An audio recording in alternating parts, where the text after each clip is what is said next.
Show. E aí, pessoal, beleza? Boa noite, boa noite. Fala, Wagner, boa noite, meu amigo.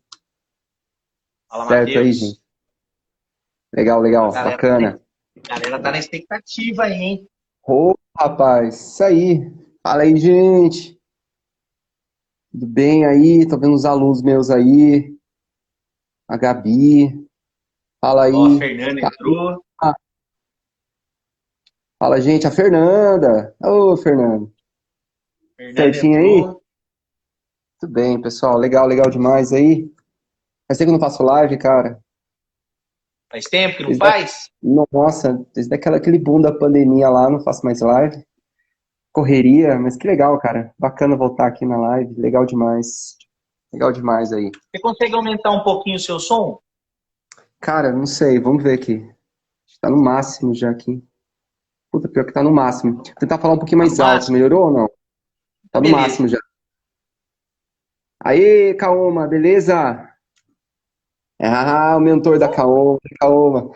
Foi minha aluna. aí, Excelente aluna. Baita de um futuro aí, né, Kaoma? Legal demais. Show de bola. vou pegar minha xicrinha aqui, tomando café. Bom, então vamos lá, vamos começar. Vamos nessa aí. O título da live de hoje é Tratamento da Dor no Ombro. E aí, hoje, nós convidamos o professor Matheus Vieira Rosa, que é uma unanimidade nos dias atuais no tratamento da dor no ombro. Né? Então, Ô, mano. não Quem é, dera, não é obrigado. puxação de saco, Quem não é dera, puxação obrigado. de saco, mas é uma constatação, né? Estou Ô, constatando um fato obrigado.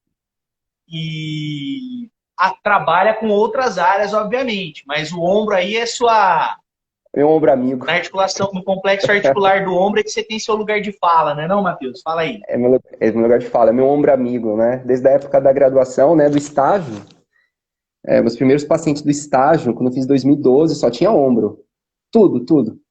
Daí eu fui estagiar numa clínica, era só ombro também. Então, onde eu ia era ombro, né? E acabei estudando muito, gostando muito, e é muito difícil, cara. Então, tudo que é difícil instiga a gente a estudar mais, né? Então, por ser desafiador, a gente acaba se dedicando mais, quer saber daquilo que quase todo mundo tem dificuldade, né? Daí instiga mais a gente, cara. Meus ombros é muito legal. E, assim, é o que a gente acaba falando, até a ideia da proposta, né? Da proposta de trazer você já é professor da empresa, né? Você já é colaborador aqui, a parte dos módulos aí de quiropraxia, né? Parte de extremidade, membro superior, membro inferior, você fala. E a nossa ideia de trazer você para falar de ombro começou de uma iniciativa principalmente assim, relacionada à procura dos alunos. Então, o que acontecia? O que a gente estava observando? A gente sabe que existe uma prevalência relativamente alta para as patologias do ombro, e a gente começou a observar, e o próprio relato dos alunos, quando a gente abria boxinho, era se não ia ter um curso de ombro. E quando a Legal. gente fez uma pergunta, a gente passou um questionáriozinho pelo Google, né, pelo Google Forms. Uhum. E uma das coisas que os alunos pontuaram muito é isso, que eles se sentiam muito subpreparados, alunos, profissionais, de um modo geral. As pessoas que responderam, a gente teve mais de 579 participantes que, Uhum. que responderam esse questionário para a gente, então é um número bacana, tá? Legal, grande. E uma das coisas assim que foi muito consistente em termos de resposta era essa questão sobre o ombro e a sensação de estar subpreparado para lidar com esse perfil clínico, para lidar com esse perfil de Uhum. paciente. Então, aí foi aquela conversa que a gente teve, né, de Sim, você assumir essa parte aí e trazer um pouco da sua expertise para preparar os profissionais, preparar os alunos para atender essa demanda de mercado. Cada vez está mais exigente. Então, o que a gente também sim. observa, Matheus, eu vou tentar ser bem rápido aqui nessa parte Sim, não, inicial. claro. O que a gente sempre observa aqui é o seguinte: tem muitas pessoas que ficam inseguras em investir um dinheiro nesse tipo de formação. Por Uhum. quê? Porque a gente vê assim, pô, o cara tá reabilitação do ombro, mas poxa, eu trabalho no plano de saúde, eu sou mal remunerado pelo plano de saúde. Enfim, a pessoa tem algumas justificativas racionais para impedi-la de investir nesse tipo de formação. E o que a gente fala é o seguinte, se você consegue melhorar a sua qualidade de atendimento numa área de altíssima demanda, você não vai precisar mais prestar serviço para plano de saúde. Né? Então, eu Uhum. acredito que seja a sua realidade. Você está hoje em quantas universidades?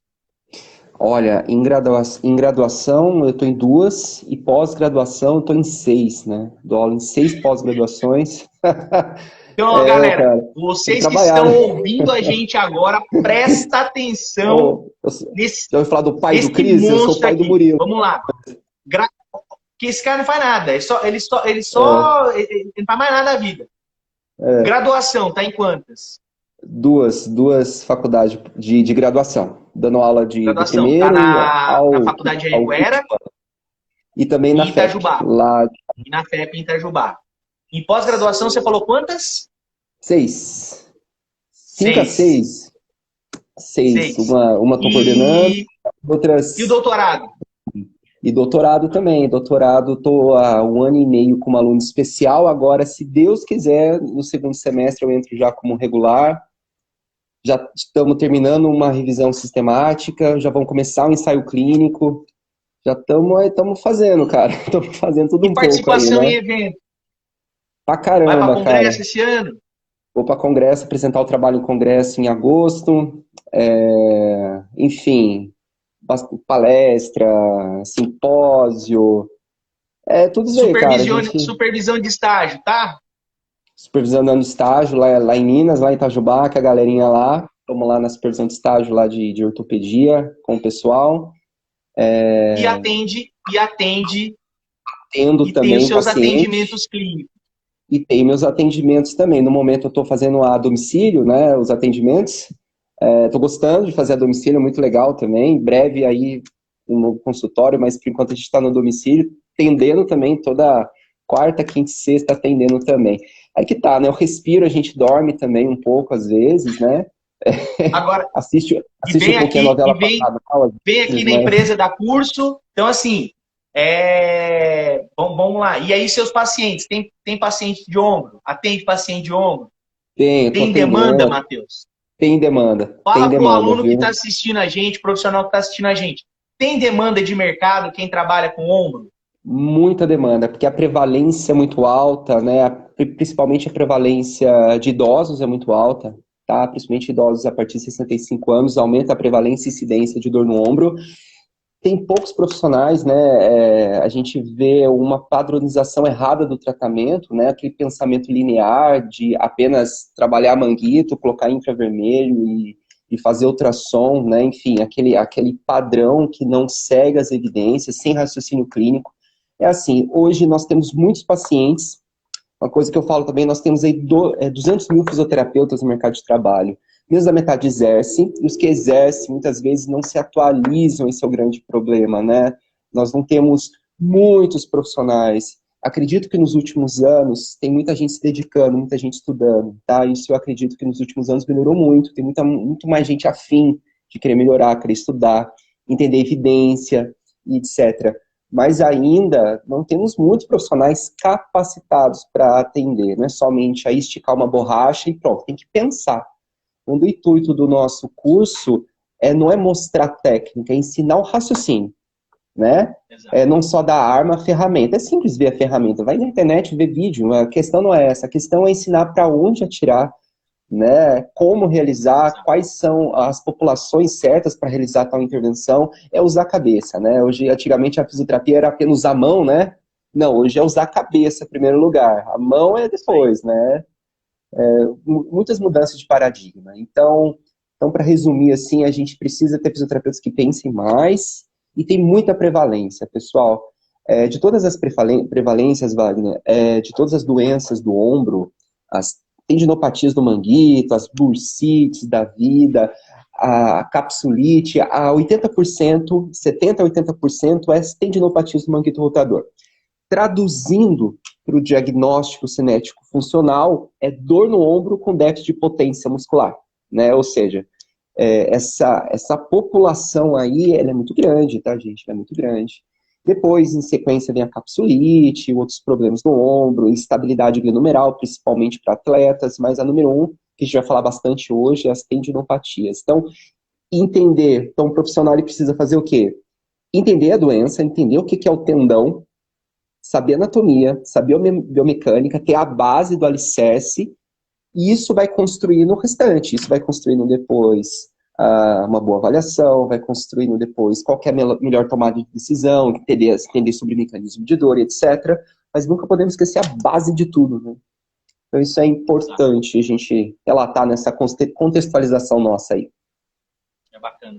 Então, e é assim, é interessante você falar, porque assim, nesse seu curso que você vai dar esse final de semana, inclusive a gente já está com a turma aqui, faltando 2 alunos. Ontem faltavam 3, agora nós temos só mais 2 vagas. Show, E a gente já legal, está com legal. previsão de abrir para aquela data de outubro que você passou.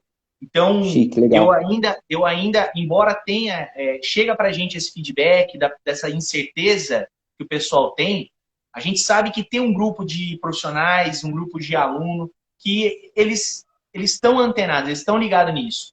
Pô, eu vou ter Uhum. demanda de atendimento, e aí, e aquele lance. Se você levar um serviço qualificado, o retorno financeiro é consequência. Então, a preocupação não deve ser essa, se você vai atender demanda de plano de Uhum. saúde ou não. Porque você não precisa, você não precisa ficar dependente do plano de saúde. Você pode usar outras estratégias, inclusive é o que a gente mostra, a gente passa aqui na empresa para o ex-aluno que tem interesse em se desenvolver. Então, Uhum. tem que estar preocupado mais em quê? Em investir em conhecimento qualificado e levar um atendimento clínico diferenciado para o paciente, para poder gerar impacto, para poder resolver o problema. E aí, Às vezes. Sim, bem sim. rapidamente, no seu Claro, claro. curso, você vai falar as partes de tendino, você vai falar toda a parte de biomecânica, depois Isso. você vai falar da parte de avaliação, De avaliação, e aí as exatamente, raciocínio ferramentas clínico para na tratar avaliação. tendinopatia, outras E, condições ambulatoriais e condições de pós-operatório, correto? exatamente, pós-operatório, tanto trauma quanto reparo do manguito, também raciocínio clínico do paciente com dor crônica, paciente com medo de movimento, com dor nociplástica, associado à dor no ombro, enfim, você é bem completo, né? Sim. Principalmente o foco, a população, o foco do curso principalmente, tá? Isso dá para transfigurar para o atleta, com certeza, mas o foco principal são os pacientes do dia a dia, que é a demanda número um aí da galera que tá aí precisando e tudo mais, né? A prevalência maior, né? Então, tem certeza que após o curso é uma mudança de paradigma, uma mudança de raciocínio, né? Uma mudança de caminho, né? Isso dá uma corda, né? Mostrando que muitas coisas mudaram aí quando a gente fala em reabilitação.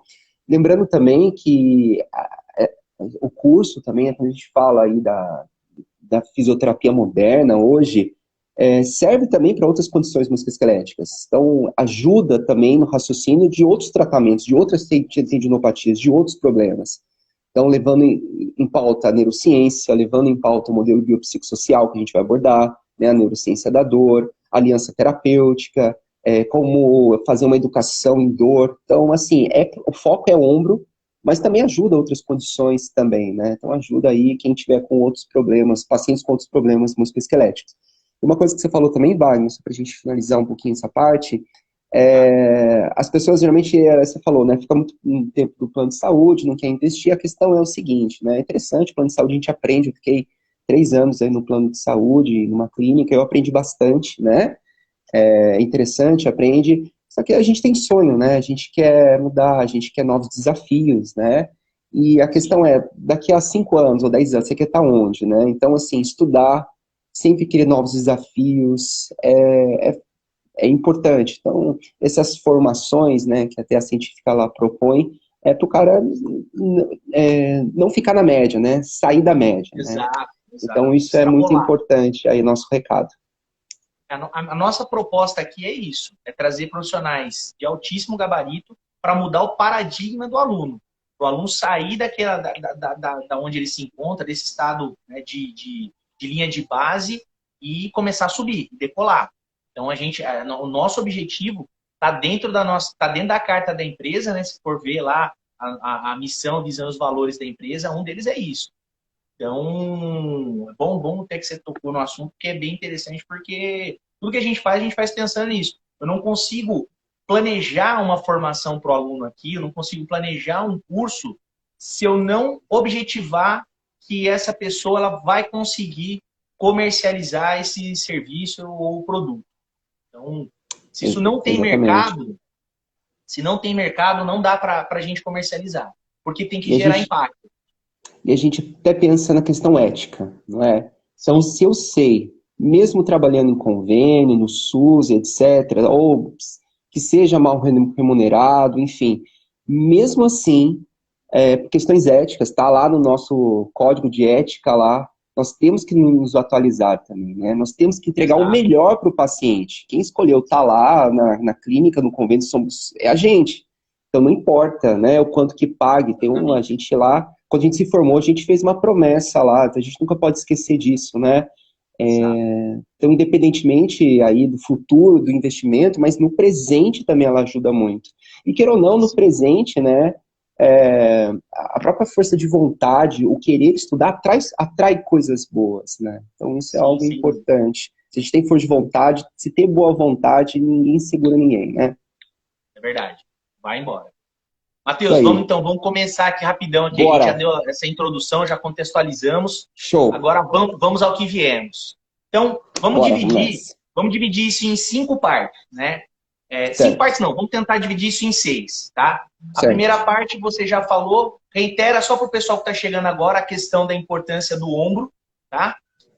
Depois você entra na parte de avaliação, dá Certo. uma breve explanação do que seriam os pontos importantes, né? Uhum, E aí você cita, né, 4 intervenções para o manejo. Então, por exemplo, se entrar a educação em dor, faz um breve uhum, comentário. Se cabe recursos eletrofototerapêuticos, né, faz um uhum. comentário e terapia manual e exercício. Beleza? Perfeito. Vamos lá então, Legal. vamos nessa aí. Então, como a gente falou antes, aí é uma prevalência do ombro muito alta, tá bom? Principalmente dos 45 anos até os 65 anos, principalmente após os 65 anos também tem uma prevalência muito alta. A prevalência de dor no ombro também, ela é associada até o fator de risco, associado com pacientes diabéticos, tá? Então, durante a avaliação fisioterapêutica, perguntar se ele tem diabetes. A tendinopatia de membro superior, a gente chama de uma tendinopatia metabólica. Então, fatores como diabetes, alteração da tireoide, enfim, elas podem ser um fator de risco para que o paciente desenvolva. Então, uma pergunta boba, mas isso é importante, está fortemente associado.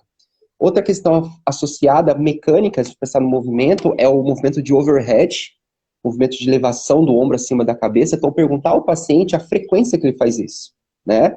Então, se o paciente ele faz um trabalho, ele trabalha numa fábrica no qual ele fica por muito tempo levantando o braço, a gente não pode dizer que isso é a causa. Isso é uma grande associação. Mas são fatores que, assim, não existe uma causa na dor musculoesquelética. Então, conjuntos de fatores, de variáveis somadas, faz com que o paciente desenvolva a dor. Então, nós temos que investigar. Então, primeiro, diabetes, overhead, fatores psicossociais. Então, investigar, a gente não é psicólogo, vocês não vão sentar aí com o paciente, ficar trocando ideia e passando aí, enfim, vai ficar conversando, trocando ideia o tempo todo aí. Mas a triagem de saber se ele tem ansiedade, depressão, né? Sim. Se ele tem medo de movimento, se ele é catastrófico, que é fazer uma tempestade no copo da água, ele acha que daqui a 6 meses ele está incapacitado, sem levantar esse braço, ele está sem o braço daqui a 6 meses. Então, esses fatores psicossociais têm que ser perguntados no momento da avaliação. Overheads, eu falei para vocês, fraqueza, simplesmente fraqueza do rotador lateral, que é o infraespinhoso, e também o desequilíbrio muscular. E uma coisa importante, que eu gosto de falar em muitas aulas, é assim, né? A gente tem uma coisa que é desequilíbrio entre capacidade e demanda. O que é a demanda? É o quanto que aquele cara usa aquele braço. Qual que é a demanda física dele? Quanto tempo que ele trabalha, o peso. Isso é a demanda. A capacidade é a capacidade do tecido de absorção de carga, de dissipação de carga. Se isso estiver desequilibrado, essa balança é um fator de risco. Um dos nossos objetivos na fisioterapia é aumentar a capacidade para que ele consiga executar bem a demanda do dia a dia. Então, resumindo, esses são os grandes fatores de riscos. Alguns estudos na literatura mostram também sono, déficit de sono. Todo paciente com dor no ombro tem problema de sono. Dói quando dorme. Ele não consegue deitar sobre o braço. E a identificação disso, também o cara fica com sono ruim, aumenta mais a dor do cara e piora o prognóstico. Então observa se os pacientes têm dor à noite, que a dor noturna é prognóstico ruim. Tá bom? Isso é um fator fundamental. Então, resumindo um pouquinho aí... Deixa eu te perguntar uma coisa. Pode falar. Inclusive, assim, o pessoal mandou no boxinho. A relação entre problemas na cervical e dor no ombro. Cabe, por exemplo, um paciente chega para mim com dor no ombro. Cabe uma investigação na cervical? Certo. Tem que fazer o diagnóstico diferencial, porque às vezes os sintomas não é no ombro, é na cervical. Então, existem alguns clusters de testes, tá? Até algumas avaliações do MDT, que serve para centralização, daí você descarta o problema do ombro. Então, pode estar distintos, separados, ou pode estar juntos. O paciente tem uma dor no ombro associado com uma dor cervical. Então, a dica é, todo paciente com ombro tem que avaliar a cervical, tem que avaliar a torácica, tá? Quando o paciente levanta o braço, a torácica estende acima de 120 graus. Então, a perda de movimento torácica, de extensão, é algo importante para vocês avaliarem. Então, assim, resumindo, avaliar a cervical, avaliar a torácica, avaliar a glenomeral, mas só a glenomeral não faz o movimento. O que nós temos que avaliar? Escapulotorácica, temos que avaliar. Todo mundo esquece dessa articulaçãozinha aqui, ó, externo-clavicular, ela é extremamente importante para a elevação do braço. O cara que não consegue levantar o braço lá em cima, a gente tem que olhar esse carinha aqui, externo-clavicular, e também a crônio-clavicular. Tem que olhar tudo, né? Só que a gente só olha a glenomeral, que é a mais famosa, né? Mas não pode, a gente tem que ter um olhar grande, pensando isso em estrutura, tá bom? Lógico que é uma avaliação muito mais completa, mas falando em estruturas, pensando em movimento, é isso. Então, pode estar associadas ou elas podem estar separadas. Por isso que a gente fala que a questão da biomecânica ainda para a articulação do ombro ela é bem importante, né? Ela é esse raciocínio, uma parte do raciocínio clínico está associada a mecanismo, né, com ênfase na biomecânica do movimento, para o ombro ainda cabe ainda, né? Tá, porque a dor no ombro é considerada uma dor nociceptiva, né? Ela não é uma fibromialgia, né? Uma dor lombar inespecífica. Ela é uma dor nociceptiva, então por isso fatores mecânicos ainda são levados em consideração. Entretanto, existe uma amplificação da dor, né? Então, muito comum a gente observar pacientes com sensibilização central associada com dor no ombro. Então, durante o processo de avaliação, avaliar se o paciente aí tem um limiar de dor diminuído, avaliar as áreas decidentes inibitórias da dor, se está produzindo substâncias analgésicas aqui no nosso sistema nervoso central. Então, vale a pena, é importante a gente estar avaliando aí se o cara está com uma sensibilização central associada. Dor neuropática não, dor nociplástica muito raro, até pode acontecer um paciente com fibromialgia com uma tendinopatia, mas o caso é que o problema associada a alterações degenerativas, né? Isso. Outra questão também importante para falar para a galera aí é que o fisioterapeuta, no momento da avaliação, nós temos que saber prognosticar o paciente. Isso eu falo direto com meus alunos, eu sempre repito.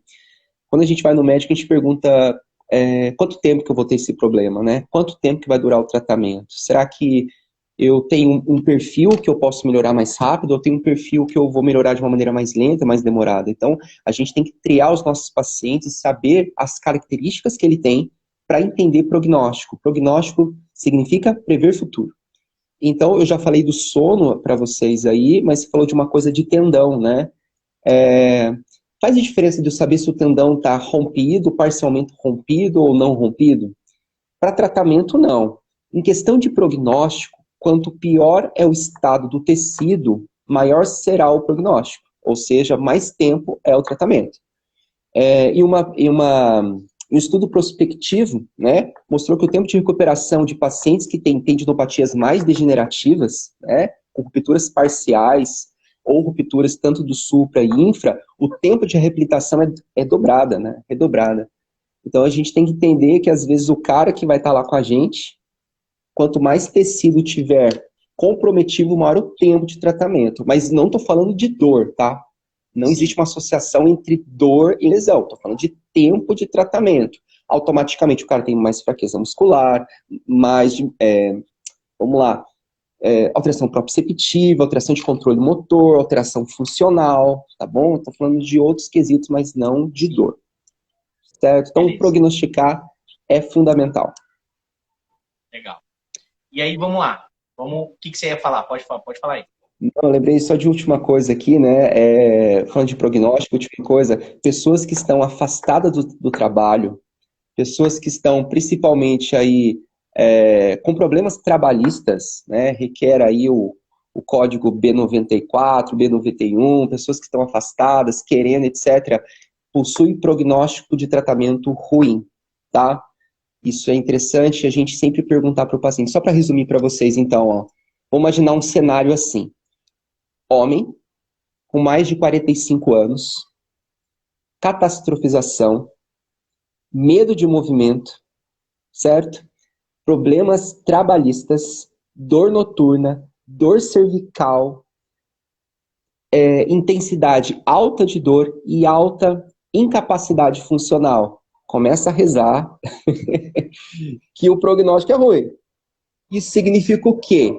O cara vai ter dor para sempre? Não. Você vai ter que ter uma habilidade muito maior e um planejamento do tratamento muito melhor. Tem que saber planejar direitinho, tem que saber ter uma aliança terapêutica melhor, tem que, enfim, vai dar mais E trabalho para assim, você. é engraçado esse perfil que você descreveu, porque nessa nossa região, como é um polo industrial, é Sim, basicamente, quando procura, basicamente é esse o perfil. exatamente, cara. Basicamente esse Exatamente. perfil.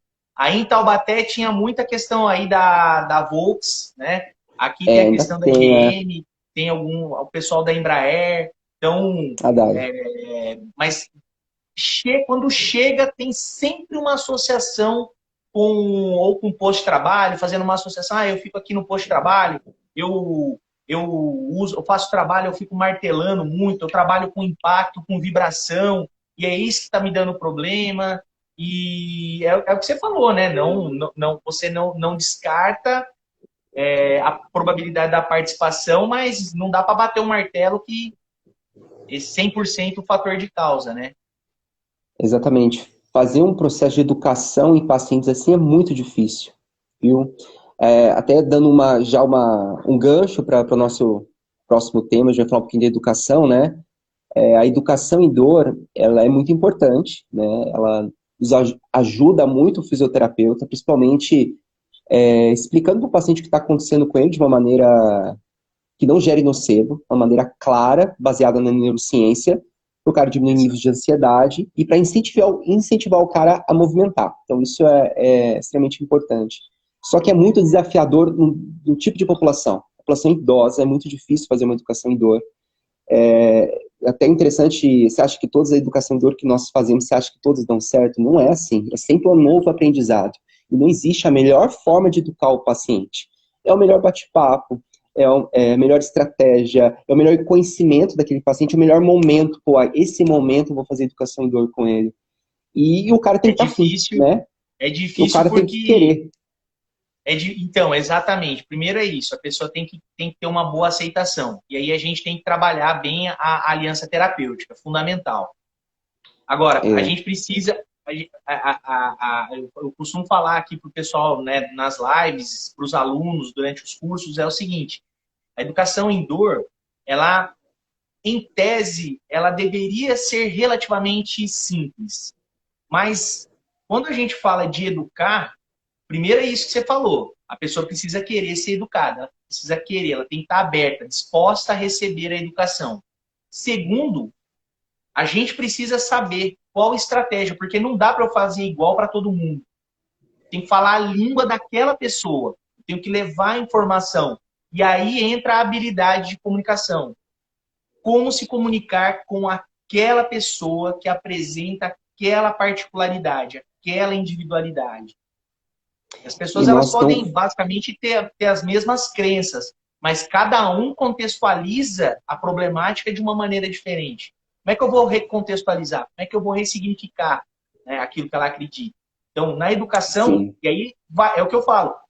Ah, eu uso isso, eu uso aquilo, eu uso o site, eu uso... Eu falo, você tem que usar aquilo que for... Você tem que, na conversa ali, na sua entrevista, você tem que entender qual é o perfil da pessoa e aí você usa aquilo que for mais fácil. Então, pode ser um pedaço de papel, uma caneta Bic, pode ser um quadro branco, pode ser uma lousa, pode ser uma ferramenta mais elaborada, como os sites que a gente tem aí, o Retrain Pen, o Uhum. Pesquisa Indoor, o pessoal lá do professor Felipe Reis. Então, depende, vai depender muito do perfil da pessoa, né? E a gente não foi, Wagner, treinado em comunicar, né? Então, o fisioterapeuta, ele não lida com computador, né? A gente não é TI, né? A gente lida com gente, né? Desculpa os TIs aí, viu? Eu não sei, mas falando da fisioterapia, né? A gente lida toda hora com as pessoas, comunicando, conversando. Então, a gente não foi treinado para isso, né? Então, muitas vezes, até uma coisa interessante, às vezes as pessoas querem fazer muito curso, querem fazer um curso de ventosa, um curso daquilo. Meu, faz um curso de comunicação, que é muito mais eficaz, muito mais eficiente, saber Comunicação conversar, saber assertiva falar. com o paciente. É muito melhor. Você tem que saber conversar com o paciente, isso é muito importante, tá? E que falar também da comunicação. Ah, tá. Um ponto fundamental da educação em dor, a gente analisar esse assunto, é você não falar para o paciente de maneira direta o que ele tem que fazer. Você dá uma deixa, você deixar em aberto, falar de uma maneira não direta, Perguntas reflexivas. reflexivas. Assim, sua dor no ombro por causa disso, cara. Não. Você acha que a sua dor no ombro pode ser por causa do seu trabalho, que você me relatou naquele momento? Hoje você me relatou, dona Maria, que hoje a senhora está muito nervosa e preocupada. A senhora não percebe, toda a senhora fica preocupada, a sua dor ela aumenta um pouco, dona Maria. O que a senhora acha sobre isso? Nossa, meu filho, é mesmo. Ao contrário, fala assim, dona Maria, sua dor é psicológica, sabia? É totalmente diferente. A gente faz um backfire effect, né? Então, o tiro volta contra Exato. você aí. Então, faz Efeito de uma tiro pela inimidade. culatra, né? É a mesma coisa falar do São Paulo. A educação em dor é ótima quando a gente fala pro São Paulino. Quer ver, ó? O São Paulo é ruim, não é, gente?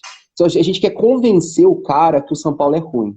Então, você não vai Pois falar. é, Matheus. Ó, agora, deixa eu te falar uma coisa. Eu sou São Paulino e eu vou ter que É, concordar com você. é, quer ver, ó, É, quer ver, ó? você não vai me gerar efeito de tiro pela culatra, cara. Ah, não vou, né? Então tá bom, ó. Não É mais ou vai. menos assim, ó. Tá difícil, viu, cara? Tá Tá mais difícil difícil. do que ser corintiano, bicho. Olha, vamos supor que você seja quase um São Paulino fanático. Eu falo assim pra você, ó. Olha, Wagner, toda vez que o São Paulo começa o ano, ele começa ganhando e depois chega no meio do ano ele começa a perder. Chega lá quase com rebaixamento. O São Paulo é quase um retorno à média, né? Falando em PBE. Pior. Ah, o São Paulo daqui a pouco vai demitir o Rogério Ceni. Então, assim, eu vou falando várias coisas pra ele, vai ficando bravo, mas pode ser verdade. O paciente não quer isso. O cara que é reflexivo. Cara, o que você acha do Corinthians, né? Tem mais tradição, olha só, né? Enfim, eu começo a falar do Corinthians aí, começo a falar dos outros times. Eu tento convencer de outra forma, mas não falar mal do time dele. É mais ou menos isso, É, entendeu? Então, vamos resumir educação e dor assim. Não fale mal do time, fale dos outros, tá bom? O que é bom dos outros. De uma maneira indireta. exatamente. Enfim, é uma viagem da minha cabeça aqui, Wagner. Mas Não, é mas só é pra... isso. Senão, o que vai acontecer? Na verdade, o cara pega um pouco de racionalidade para justificar o conteúdo irracional. Então, ele tenta, com um argumento, né, que ele acha racional, justificar algo que é irracional. A gente não pode ser a gente não pode apagar esse incêndio com gasolina. Então, se eu confronto Isso, direto, eu estou apagando, eu estou tentando apagar o incêndio com gasolina. Eu vou reforçar a crença dele, ainda que irracional. Por isso que a gente tem que chamar para ele fazer essa reflexão. Você acredita realmente que o que você tem está associado a isso que você acha? E buscar dele uma resposta para ele tentar trabalhar isso. Ó, essa articulação é uma articulação que aguenta uma demanda, que aguenta sobrecarga. Você acredita realmente que você fazendo esse movimento tem pouca sobrecarga, mas que gera uma demanda que você não está habituado? Você acha que isso pode não ter relação? Então, assim, a gente trabalhar esse pensamento de levar para ele e não, né, para ele refletir em cima disso e tentar elevar o pensamento racional, diminuir o raciocínio irracional ao invés de tentar confrontar a ideia. Se tentar confrontar, a gente perde a briga logo no começo. Nem dá. Exatamente. E muita paciência. Eu falo assim, ó, em primeiro momento, você tem que ser amigo do paciente. Para você fazer uma boa educação em dor, primeiro uma boa aliança terapêutica. Então, tem pacientes que vocês podem fazer na primeira sessão, talvez outros não. Tem uma regra. Você vai sentir o seu paciente. Vamos falar assim, não existe uma regra, isso é um pouco empírico ainda. Mas a primeira dica que eu dou, seja simpático, seja empático. Escute o paciente, mostre que você está afim, mostre que você está para ajudar ele. Fica muito mais fácil para fazer educação em dor. Se você troca, inverte isso, tenta fazer educação primeiro, sem antes você fazer uma aliança, você não consegue fazer educação em dor, tá? Então, ela é importante, ela é fundamental, ela tem ferramentas como o Retraining Pain, por exemplo, que eu gosto, eu uso bastante, mas não precisa usar, um bate-papo é uma educação em dor. No intervalo do exercício, tá fazendo o 3 série de 10, né? 3 série de 10 lá, no intervalinho faz 3 de 10, faz 3 de 10 lá, no intervalinho, vai lá, conversa um pouquinho, incentiva, motiva. Então, esse é a questão. Então, a galera que gosta de educação em dor, estuda educação em dor, é muito bacana aí, tá? Então, não é para educação em dor, não é, gente, 1 hora, o paciente senta no divã, você fica conversando lá, tá? Freud, tem nada a ver, gente, não é nada de psicologia, é obrigação do profissional da área da saúde, tá? É obrigação nossa, é educação, tá bom? E além dessa educação, o cara tem que saber gerenciar o problema dele. Você vai educar também com o objetivo dele lidar com o problema dele. A gente não pode ser o Dorflex também. Tem que ensinar ele a lidar com o problema. Quando ele sentir dor, o que ele vai fazer? Vai ficar em repouso? Não, ele já sabe o que tem que fazer quando sentir dor. Então a educação também entra nisso. Né? Então isso é um ponto fundamental para a gente entender. Então, eduque os pacientes de vocês. Então é fundamental. Então a gente falou do primeiro ponto, educação. Agora vamos para o segundo certo. ponto aí. Ó, tem 3 pontos. Recurso, exercício e terapia manual. Você quer começar por onde? Vamos começar pelo recurso. Boa, vai lá. Recursos eletrotermofototerápicos, tá? Então vamos resumir mais ou menos. Eu estou com o meu computador ligado aqui, tem uma revisão sistemática, que ela vai resumir tudo para vocês aqui, ó, de recursos. Que é nada, quase nada, na verdade, tá? Dei spoiler aí. Cara, não que é contra recurso, vamos com calma, vamos pensar assim, ó, o recurso é muito bom, tá? Fala aí, Fernanda! Valeu, obrigado. Eu gosto de recurso, assim como o Wagner, a gente é professor também de eletroterapia, a gente gosta de eletroterapia, nada contra eletroterapia, o problema é como utiliza a eletroterapia. Eletroterapia não resolve para tudo, nada resolve para tudo, gente. Se algo resolve para tudo, desconfiem, que quando a esmola é demais, o santo desconfia, tá? Então, a eletroterapia é muito boa. Entretanto, para algumas condições, não. Então, resumindo, para ombro, pessoal, resumindo assim, eu estou tentando achar o artigo aqui. É o uso consciente, né? O que a gente fala hoje, é o uso consciente do recurso. No modo geral, o tratamento sempre vai ser exercício em primeiro lugar, terapia manual depois, tá? O recurso eletrotermofototerápico pode ser um adjuvante em caso de alta irritabilidade tecidual, beleza?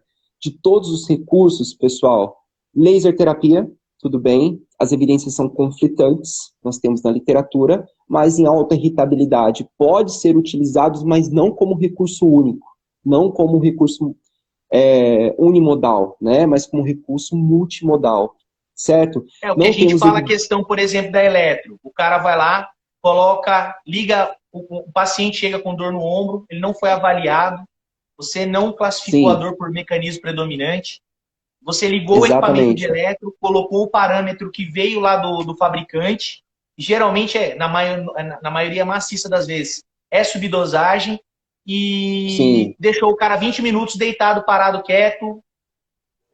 Isso não é uso consciente. Exatamente, então, exatamente. Até mesmo a questão de você usar como estratégia. Às vezes eu falo muito para os alunos, você pode colocar aqui um recurso, fazer uma eletroanalgesia. Algumas vezes você pode utilizar isso como uma estratégia de distração para você poder trabalhar o ganho de amplitude de movimento com o paciente. Então, nada implica, né? Você usar ele ali como um recurso a mais. A questão hoje que se discute, e o que eu falo bastante, é isso.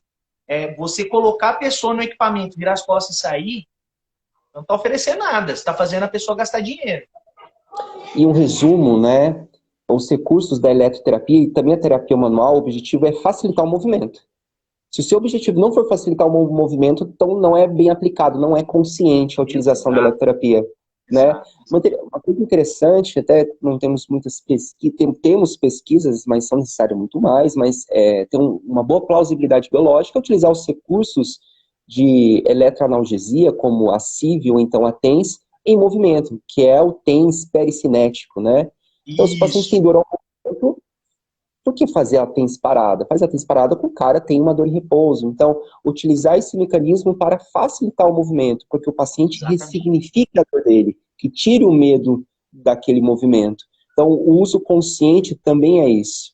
A gente mudar um pouquinho como a gente utiliza os recursos. Eles são importantes, mas nós estamos aí para entender, nós já entendemos, na verdade, nós temos que utilizar com os pacientes de uma maneira mais objetiva, certo? Uma maneira mais pautada com a neurociência, com o modelo biopsicossocial. É isso que falta um pouquinho. Qual que é o perfil, Matheus? Qual que é o perfil do paciente que você utiliza laser, por exemplo, e qual a região, mais ou menos, que você utiliza? Quando você faz isso? Pacientes com alta irritabilidade tecidual, né? Ou paciente pós-operatório, sempre pós-operatório, tanto de reparo do manguito ou questões traumatológicas da questão do ombro, ou tendinopatia reativa. Local, região subacromial, tá? Joules, não joules centímetros quadrados, joules, né? 3 joules, 4, 5 pontos no ombro. Essa é uma das formas. Outra forma que pode utilizar o laser é questão de ponto gatilho. Você pode utilizar em pontos gatilhos. Entretanto, o tempo é muito demorado. Vai ter que ver quanto tempo você tem com o seu paciente. Se você usar aí 12 joules por ponto aí no trapézio, você consegue desabilitar um ponto gatilho. Se você detecta sua hipótese daquela dor é ponto gatilho, primeiro tem que avaliar. Exatamente. Só que demora. Se a potência do laser for baixa, você vai ficar um tempão lá. Se for uma potência de 30, vai com a mão lá, faz uma liberação. Ou então faz uma terapia combinada ali. Vamos pensar assim, faz uma terapia combinada com o ultrassom e a corrente. Entendeu? Então, assim, o laser pode ser utilizado, mas vou dar um exemplo. O cara com uma dor crônica, né, um cara com uma dor há 10 anos, não tem uma... vamos falar para você, ele não está com alta irritabilidade tecidual. Enfim, para que utilizar o laser nesse caso, né? Então, são em casos específicos, não é em todos os casos o laser, tá bom? O laser talvez mais em pós-operatório, uma tendinopatia reativa, que geralmente os pacientes, quando nos procuram, ele não está numa tendinopatia reativa, ele está numa tendinopatia mais degenerativa. Então, assim, o tendão já não tem inflamação. Na reativa, talvez um pouco. Mas para que utilizar nas outras fases, né? Então, esse é um outro ponto a falar. Então, resumindo aí, eletroanalgesia, utilização de corrente citomotora, porque o paciente com dor no ombro tem uma inibição do infraespinhoso, o infraespinhoso fica fraco, o paciente tem déficit de força de rotação lateral, então utilizar aí, a eletroestimulação no infra e também no deltoide é muito interessante, porque o deltoide é o motor primário, ele que levanta o braço, ele é que é o principal músculo agonista para a elevação do braço. Então, pensando no deltoide, que também pode ter uma inibição, é fundamental. Agora, outros recursos, vamos lá, como ondas curtas, enfim, já não faz parte do hall de opções de tratamento para dor no ombro. Legal. Bacana. Beleza? Às vezes o pessoal pergunta muito do ultrassom. Ele assim, o ultrassom ele não tem nenhuma evidência para dor no ombro, nem capsulite adesiva principalmente, um pouco de evidência para tendinopatia calcária. Apenas tendinopatia calcária. É que, na verdade, é o seguinte, a gente não pode falar que o ultrassom não funciona, as dosagens ainda não foram descobertas, as melhores dosagens. Um estudo, uma revisão sistemática mostrou que a melhor dosagem é 3 watts centímetros quadrados. 3 watts, é muito. 3 watts. Só que 3 watts o paciente não aguenta, ele sente dor. Tá? Então, talvez a melhor dosagem é que o paciente mais sente incômodo. Então, até o momento, não sabemos ainda qual que é a melhor dosagem para o ultrassom. Na dúvida, nós temos outros recursos. Quer utilizar o ultrassom no trapézio, na parte muscular? Ótimo. O ultrassom é muito bom para a questão muscular. Contraturas, trigger points. Na parte de... E com terapia combinada? Também não tem muita coisa. Terapia combinada não temos estudos suficientes e também estudos com boa qualidade metodológica. O que temos aí, terapia combinada, para a gente é a parte muscular. né? Se você encontra aí uma rigidez muscular, no seu raciocínio você acredita que melhorar a mobilidade daquela musculatura, né, a função daquela musculatura é importante, uma terapia combinada aí é interessante. Pacientes com dor no ombro tem alta ativação, o estudo mostrou uma alta ativação aqui do elevador da escápula. Se quiser fazer um elevador da escápula, ótimo. Mas lembrando, não apenas com uma única terapia, tá? Sempre o grande erro da eletro é você fazer eletro e dar tapinha nas costas, tchau. A eletro te prepara para fazer o exercício, tá bom? É um agente facilitador, né? Igual a Vamos terapia usar esse manual. termo. Facilitador. Exatamente. Legal. Fechamos o segundo. Agora vai lá. Terapia manual ou exercício? Bom, para fazer terapia manual e exercício, eu estou na tela aqui do computador aqui o artigo, então eu recomendo leitura desse artigo aqui para Legal. vocês, Você só vou achou aí? mostrar aqui. Consegue observar aqui? Dá Tá? para ver sim. Esse artigo aqui, a gente só tem pesquisadores bons aí, né? A Laura St. Johnson, o Jeremy Lewis, nós temos uma galera aí de pesquisadores, eles fizeram um update aí de uma revisão sistemática, tá bom? Foi publicado recentemente essa revisão sistemática, aí faz uns 2 aninhos, e interessante que a revisão da revisão sistemática, gente, até tá aí mostrando para vocês, que forte recomendação para terapia por exercícios, não importa qual tipo de exercício, pessoal, exercício específico, exercício geral, assim, não tem o melhor tipo de exercício também, como primeira linha de tratamento, e a terapia manual pode ser integrada com uma forte recomendação, então integrada. Então, o principal que nós temos é exercício e a terapia manual aí como coadjuvante. E não é surpresa isso, né, pessoal, mas é para qualquer questão aí musculoesquelética, não muda, né? Dor lombar, dor femopatelar, dor no quadril, osteoartrose de quadril, osteoartrose de joelho. Então, outras disfunções musculoesqueléticas bate na mesma tecla. Exercício em primeiro lugar e a terapia manual como grande coadjuvante, ou então um grande facilitador. Uma coisa que eu gosto de falar, a terapia manual é muito boa com um paciente com alta irritabilidade tecidual. Muita terapia manual, e com o tempo vai desmamando terapia manual e vai colocando cada vez mais exercício. Tá bom? Então é interessante que a gente entenda isso. Meu Então, termo terapia que você manual é usa, né? importante. Uma janela de oportunidades. Uma janela de Gosto desse oportunidades termo. terapêuticas. Bonito. Eu gosto desse Poema. termo. Janela de oportunidades terapêuticas, exatamente. E a terapia manual, pessoal, 2 objetivos. Modulação de dor, ganho de amplitude de movimento, tá? A terapia manual, ela tem poucos objetivos, mas são os objetivos que a gente precisa na nossa prática clínica, tá? E não tem distinção de qual terapia manual. Pode gostar do Mulligan, pode gostar do Maitland, quiropraxia, osteopatia, microfisioterapia, tô brincando, não, tá? Mas só uma brincadeirinha. Mas, enfim, osteopatia, quiropraxia, não importa a técnica manipulativa, tá? Não tem distinção entre elas, tá bom? Nós temos muitas evidências de Maitland e Mulligan, se vocês colocarem na Pedro aí, tem bastante aí. Mas, enfim, não existe diferença entre os tipos de terapias manuais, tá? Você vai passar no seu curso, só até uma dúvida minha. Você vai falar Sim, um sim. pouquinho sobre, na prática, você vai falar sobre Mulligan, né? Vou falar do Mulligan. Tá.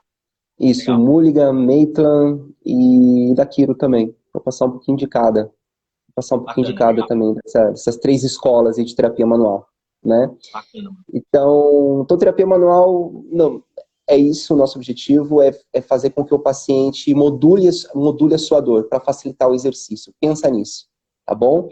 E se o cara está sem dor, você vai utilizar a terapia manual como um recurso de ganhar amplitude de movimento.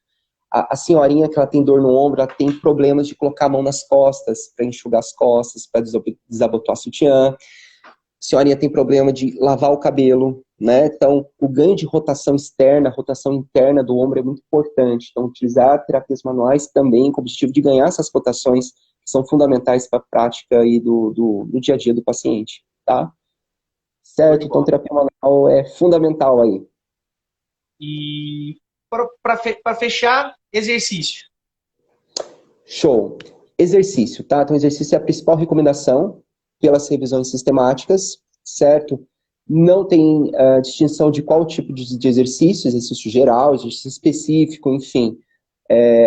apenas que é importante fazer uma progressão lenta com o paciente, lembrando que se o caso for o tendão, se você acha que uma dor nociceptiva, o tendão está gritando ali, exercícios lentos, tá? O heavy slow, né? Exercício de maneira lenta e graduada é importante para o tendão. Não esquecer da questão biomecânica, nós não podemos esquecer aí do manguito rotador, que faz aí aumentar a área de contato, diminuir pressão, diminuir sobrecarga, centralização aí da cabeça do ombro na glenoide, né? Principalmente os rotadores laterais, porque quando a gente faz o diagnóstico cinético funcional do ombro, é dor no ombro com déficit de potência muscular. O que você tem que fazer? Ganhar potência muscular. Em quais músculos? Todos, principalmente o rotador lateral. O infraespinhoso está praticamente inibido. Então, ganhar força para melhorar a capacidade desse músculo para suportar demanda externa. A musculatura periescapular também tem que ser fortalecida. Os estudos das revisões temáticas mostram aí manguito rotador e musculatura periescapular.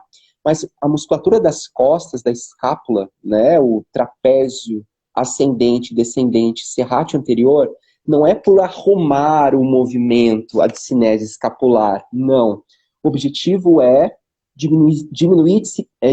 diminuir sobrecarga na articulação glenomeral, ajudar na dissipação de carga, tá? Então esse é o objetivo.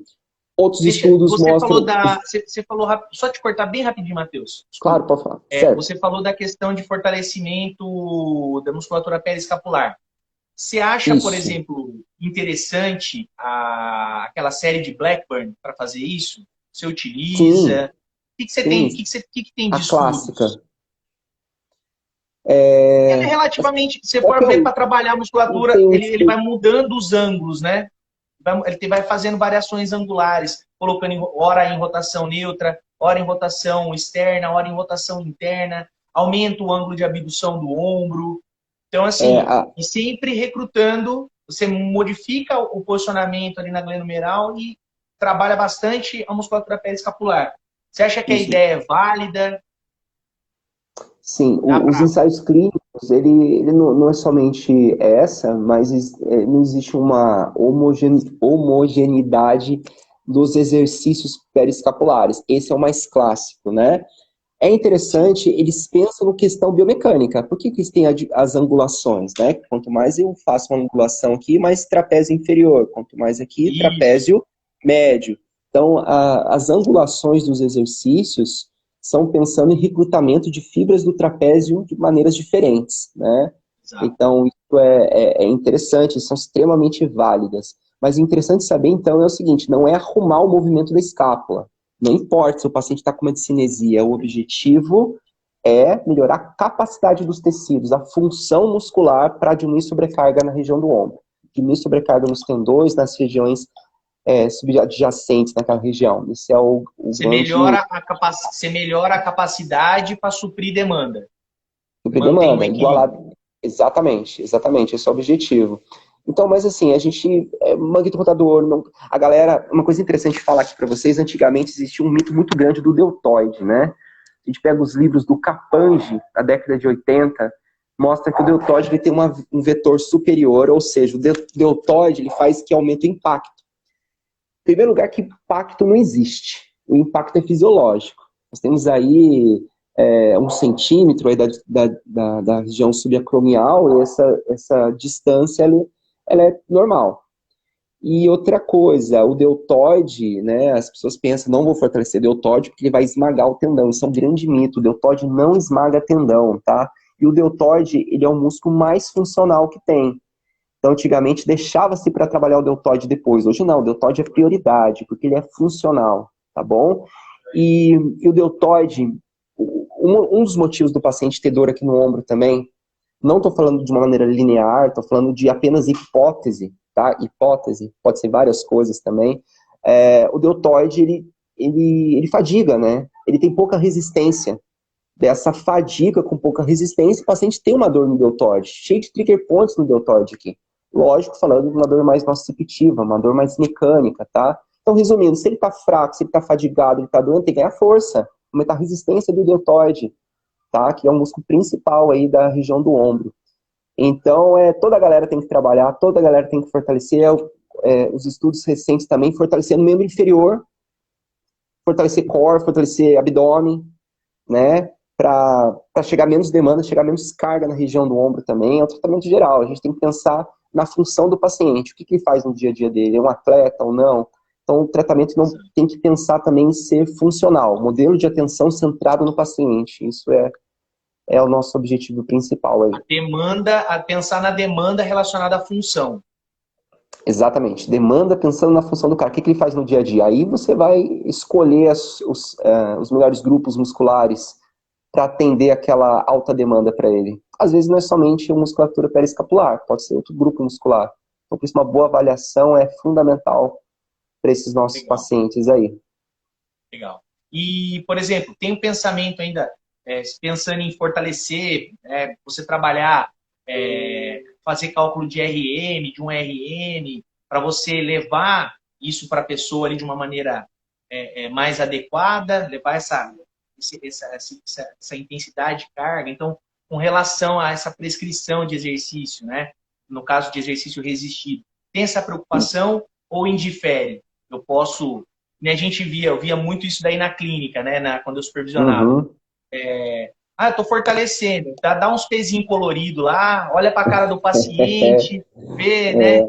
Ele tem um tom mais outono, vou dar um pezinho uma cor amarela para ele, Essa né? é boa, Vou dar um pezinho cor verde. Então, sem muito critério para seleção de carga, ou tem que ter esse critério para fazer um bom trabalho? Pensando num exercício resistido. Temos que periodizar a carga sempre, tá? Vamos dividir em irritabilidade tecidual. Paciente com muita irritabilidade, com alta intensidade de dor, medo de movimento, catastrofização. A gente não vai fazer uma academia com ele, não. A gente vai fazer exercício pensando em modulação da dor, mas não no sistema musculoesquelético, pensando na neurociência, no sistema nervoso central, pensando em questões hormonais, em questões fisiológicas. O cara melhorando a dor, diminuindo essa irritabilidade tecidual, é a hora da gente entrar aí pensando no ganho de força, pensando aí na questão musculoesquelética. Porque aí sim é interessante, aí sim a gente vai conseguir graduar a carga com o paciente. Um RM é difícil a gente fazer com os pacientes com dor, então a gente faz uma estimação de RM, né? A gente usa alguns cálculos para estimar o melhor peso com o paciente. Aí a gente pensa em musculoesquelética, evoluir aumento de 20%, 20 a 30% de carga a cada semana ou a cada 15 dias, intervalo de descanso de 1 a 2 minutos, número de repetição, pensando se o paciente precisa de ganhar resistência muscular, fazer bastante volume de treinamento, né? Trabalhar com RM, aí sim. Mas o momento certo é o paciente quando ele tem menos irritabilidade tecidual, que é muito difícil a gente botar carga no paciente com medo de realizar movimento. Então, primeiro, melhorar a parte comportamental através de exercício, e o segundo plano, o segundo objetivo é, assim, a gente otimizar a questão musculoesquelética do cara, né? E saber a biomecânica. Eu falo que a biomecânica é importante, né? Saber que o supraespinhoso, ele tem bastante ativação em rotação aqui em cima, o subescapular, ele tem bastante, o subescapular também tem bastante ativação aqui em cima, aqui embaixo é mais o peitoral. Então, a gente poder entender da biomecânica, os ângulos articulares, aonde eu tenho um pico de torque naquele músculo. Então, o conceito de biomecânica, ele não sai também do nosso pensamento aí para a gente recrutar essas fibras musculares. E vai falar isso no seu curso? Um monte de coisa. Isso e mais uma porrada de coisa. E um monte, tudo isso que a gente falou aqui, só para contextualizar, para a gente fechar a nossa live de hoje. Vai falar isso daí, essa parte de periodização, que ela é bem importante. Você vai fazer esses comentários, muita terapia manual, exercício, educação em dor, vai falar de recurso. Quer dizer, posição gradativa, recursos de bandagem também para facilitar o movimento. Então a gente vai explicar um pouquinho de bandagem para a galera também, para auxiliar no movimento, enfim, diminuir, modular um pouquinho a dor do paciente para ter uma melhor execução do movimento, tá bom? Tem bem completinho, bastante coisa, mas principalmente muito raciocínio clínico, né? A gente saber o que está fazendo aí no curso, né? Saber o que a gente está fazendo com o paciente. Estava vendo conteúdo também que você separou alguns casos clínicos aí para discutir com o pessoal.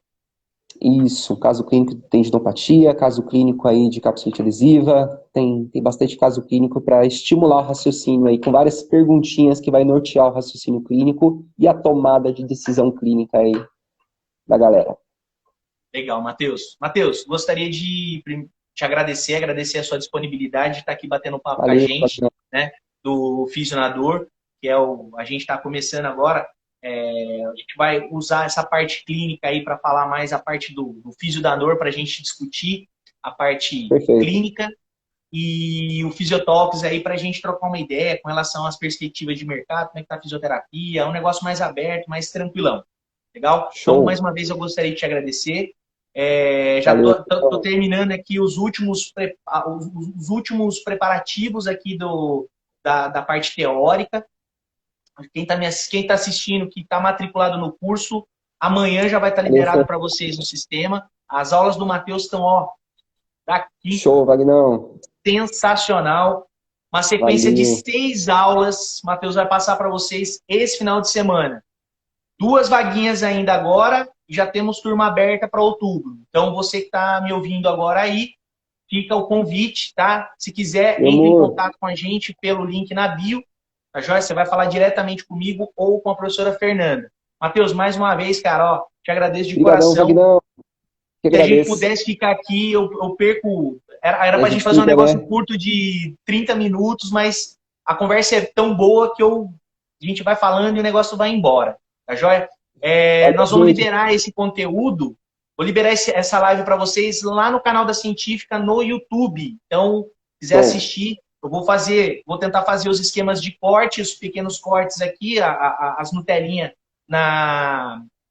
no Instagram e vou liberar o conteúdo full no YouTube. Legal, pessoal? Matheus, Perfeito. Muito obrigado. Valeu. Beijão aí. te Fica com espero aqui Deus. no sábado, hein, meu querido? Sábado também de manhãzinha tomando café. Legal. Top demais. Fica Obrigado com para a Deus. galera que ficou aí. A gente conseguiu hoje aí, ó, 15 pessoas na Valeu, sequência. gente. Pra gente, Abel, para quem trabalha com educação e saúde, Vitória, ter 15 valeu. pessoas numa live é bastante. Eu fiquei bem Pô, cara, contente, tá Matheus. ótimo. Obrigadão, viu? Também, cara, também. Chama mais aí, a gente vai fazendo mais aí. Legal, legal, legal. Você com a sua cerveja, eu com a minha água, com o meu suco de laranja aqui. Com o Nada, meu eu tô leite. no café, ó. Ah, meu café? Ah, daqui a pouco eu A minha vou leite. canequinha, a minha xicrinha. Ah, daí é bom, daí é bom. Parabéns, parabéns. Fica com Deus, gente. Valeu. Valeu, Matheus. Aquele abraço. Até sábado. Valeu, tchau, tchau. Tchau, tchau.